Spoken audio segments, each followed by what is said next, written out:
लेकिन शायना जी कहाँ रोक रहे हैं? जब आपने कहा कि 1 मिनट के लिए डीलिमिटेशन को हम साइड कर दें, तो यही बात तो विपक्ष भी कह रहा है ना 4120। शायना जी, यही बात तो विपक्ष भी कह रहा है ना कि महिला आरक्षण बिल के साथ हम हैं।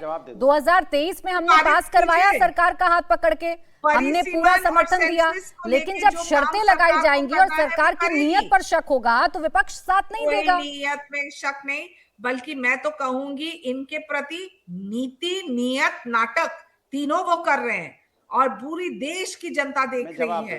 आज जब एक महिला अपने आप को आत्मनिर्भर सुरक्षित करना चाहती है, हम नहीं चाहते कि महिला हमारे बारे में चर्चा करें या खिलाफ में, पहले ये बता दीजिए। अगर साथ हैं तो आपको कहना चाहिए था आज ही लागू कर दो, 543 सीटों पे कर दीजिए लागू, हमें तो कोई दिक्कत नहीं है, हम तो हमेशा से तैयार हैं। आप जो चीज 26, 27 या 28 में आप कर सकते हैं, तो फिर 2011 पे क्यों जाना चाह रहे हैं? आप SC, ST, OBC और माइनॉरिटी महिलाओं को क्यों, जो कमजोर उन्हें शामिल क्यों नहीं करना चाह रहे हैं?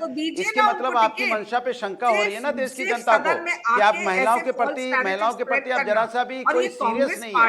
अगर सीरियस होते तो आप सीरियस बात करते और उसको लागू करवाते। आप 2011 पे चले गए, फिर आप अच्छा चले, ठीक है, एक एक करके बात करते हैं, रुक जाए। अनुराग भदौरिया जी, दोनों की आवाज डाउन रखिएगा। अनुराग भदौरिया जी, सीरियसनेस की आप जब बात करते हैं या गंभीरता की आप बात करते हैं, तो फिर नेता प्रतिपक्ष के आज संबोधन को आपको सुनना चाहिए। वो कितना सीरियस थे आज देश की महिलाओं को लेकर। अनुराग जी, आपको जरूर तालियां बजानी चाहिए भाई उनके लिए। देश की महिलाओं के लिए 4 शब्द बोले होंगे, उसके बाद मजिशियन और जादूगर की कहानी सुना रहे थे वो, तो थोड़ा सीरियसनेस का पार्ट उनको भी सिखा दीजिए अनुराग जी। देखिए सवाल आप अनुराग जी से गंभीरता की अपेक्षा कर रही हैं। सवाल ये है कि भारतीय जनता पार्टी कभी सीरियस वुमेन रिजर्वेशन में रही नहीं। अगर सीरियस होती तो अब तक वुमेन रिजर्वेशन बिल अब तक लागू हो गया होता। और यही महिलाएं, साइना एनसी जैसी हमारी महिलाएं, ये पार्लियामेंट के अंदर 24 में चुनाव लड़ने के बाद बैठी होती और अपना जो अधिकार है, खुद अपना अधिकार अपने बिल में और नया मजबूत बिल बना के पास कर रही होती। और जहां तक हमारे कल नहीं किया वो आज कर रही है ना सरकार। भाई आपकी इन्हीं चिंताओं को मैं समझ रही हूँ, आपको शायना एनसी जी की और नेहा जी की बड़ी चिंता हो रही है। आपको लग रहा है कि इनको सदन में जाना चाहिए, तो ये तो तैयारी आज कर रहे हैं ना, तो उस तैयारी में सहभागिता दे दीजिए। आप क्यों इस पर लगाकर इसको लटका रहे हैं? अच्छा रुक जाए, राजकुमार राजन जी, कहते रहो राजकुमार राजन जी, कोई भी अच्छा काम सरकार करने जाती है तो उसमें टेक्निकल इशू लगाकर क्या उसको अटकाना, क्या उसको लटकाना ठीक है? प्राची जी, देखिए यह बहुत गंभीर मुद्दा है और गंभीरता के साथ इस पर विमर्श करने की जरूरत है। और सामान्य तौर पर जो बहस और विमर्श होता है, उस विमर्श में उन महिलाओं की बात नहीं की जाती है जो महिलाएं हाशिए की समाज की महिलाएं हैं, समाज के एक ऐसे कड़ी पर छूट गई है जो वर्षों से प्रताड़ित है।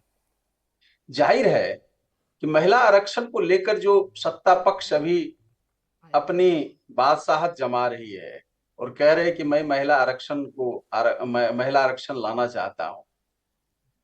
महिला आरक्षण पहली बार ये नहीं लाए हैं। जनता दल की सरकार में, जिस समय हम सरकार में थे 1996 में, जब एच डी देवगौड़ा सरकार प्रधानमंत्री थे, उस समय महिला आरक्षण बिल लाया गया था। किन्हीं कारणोंवश वह पास नहीं हो पाया।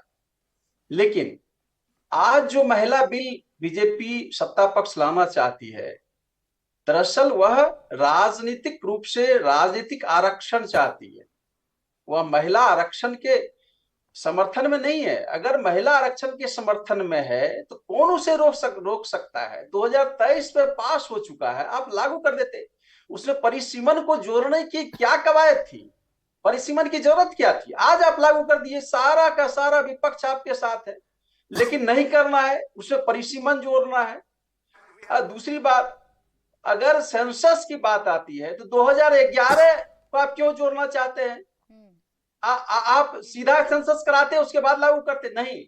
लेकिन उसके पीठ पीछे जो है वह मंशा यह है कि एक षड्यंत्र ऐसा है जो राजनीतिक लाभ कैसे मिले और वाहवाही कैसे मिले, महिलाओं का समर्थन कैसे मिले, यह ज्यादा मंशा है। अरे तो ये बात तो कल खुला ऑफर दिया था प्रधानमंत्री ने आप लोगों को। आरजेडी के साथ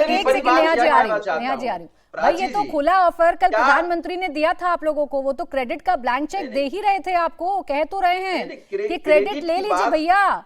वो तो ये भी कह रहे हैं आप विरोध करेंगे तो फायदा हो जाएगा भारतीय जनता पार्टी को, तो मत करिए विरोध, सेल्फ गोल मत करिए।